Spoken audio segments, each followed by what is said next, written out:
వివాదాస్పద రచయిత్రి తస్లిమా నజ్రీన్ ఇప్పుడు ఇంకోసారి కాంట్రవర్సీ కోరుకుంటున్నట్లు కనిపిస్తోంది. నిన్న మరణించిన సత్య సాయిబాబాను ఎంచుకుంది దానికోసం. అందుకే జిత్తుల మారి మాయగాడంటూ తీవ్ర పదజాలంతో విరుచుకుపడింది.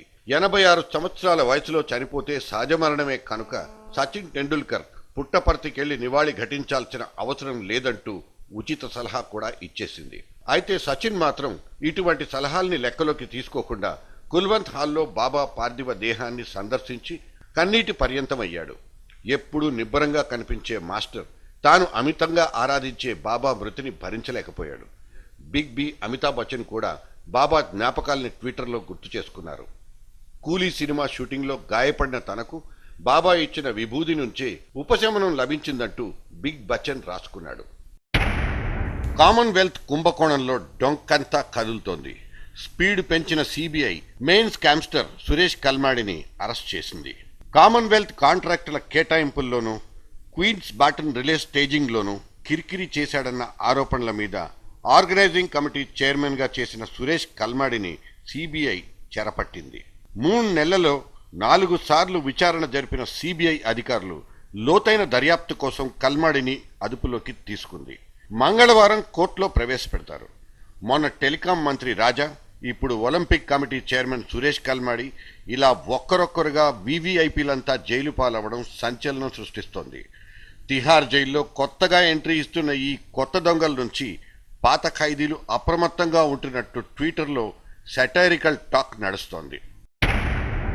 2G కుంభకోణం కరుణ కుటుంబాన్ని చుట్టుముట్టేస్తోంది. కలైంజర్ ముద్దుల కూతురు కనిమొళి చుట్టూ ఉచ్చు బిగుసుకుంటోంది. జైలు పాలైన రాజాకు సహకుట్రధారిగా కనిమొళి పేరును కన్ఫర్మ్ చేసింది సిబిఐ. తమ రెండో ఛార్జ్షీట్లో సిబిఐ మెయిన్గా టార్గెట్ చేసింది కనిమొళినే. 2G స్పెక్ట్రమ్ లైసెన్సుల మంజూరు నుంచి కనిమొళి పరోక్షంగా ప్రయోజనాలు పొందారన్నది సిబిఐ ఆరోపణ. కేంద్ర మంత్రి రాజా, ఆయన సన్నిహితుడు 200 కోట్లు డీబీ గ్రూప్ నుంచి అక్రమంగా దారి మళ్లించిన రూట్ను ఈ ఛార్జ్షీట్లో క్లియర్గా కోట్ చేసింది సిబిఐ. అయితే అందరూ ఊహించినట్లు దయాళు అమ్మాల్ పేరును మాత్రం సిబిఐ అస్సలు ప్రస్తావించనే లేదు. అసలే ఎలక్షన్ రిజల్ట్స్ కోసం ఆతృతగా వెయిట్ చేస్తున్న కరుణకు ఇదొక్కటే ఊరటనిచ్చే విషయం. ఢిల్లీ పిల్లల కిడ్నాపింగ్ కేసులు బెంబేలెత్తిస్తున్నాయి. ఏటా ఎదిగిపోతున్న చిన్నారుల కిడ్నాపింగ్ కేసులు షీలా సర్కార్ను అప్రమత్తం చేశాయి. ఈ సంవత్సరం 541 మంది చిన్నపిల్లలు కనిపించకుండా పోయినట్లు లెక్క తేలింది.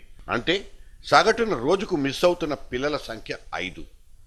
పెద్దల వెన్నుల్లో వణుకు పుట్టించే బ్రేకింగ్ న్యూస్ ఇది.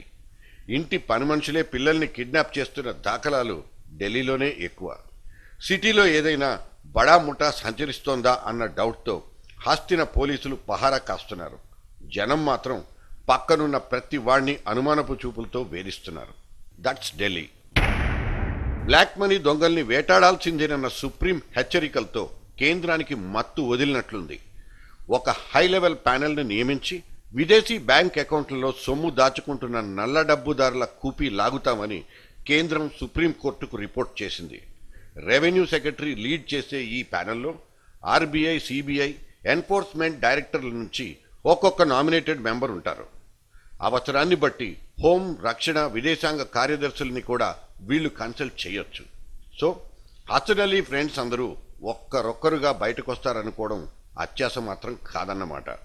అయితే తాము కనిపెట్టిన ముసుగు దొంగల పేర్లను బయటి ప్రపంచానికి చెప్పలేమంటూ, ఇది విదేశాంగ విధానానికే విరుద్ధమంటూ కేంద్రం మాత్రం పదే పదే చెప్తోంది.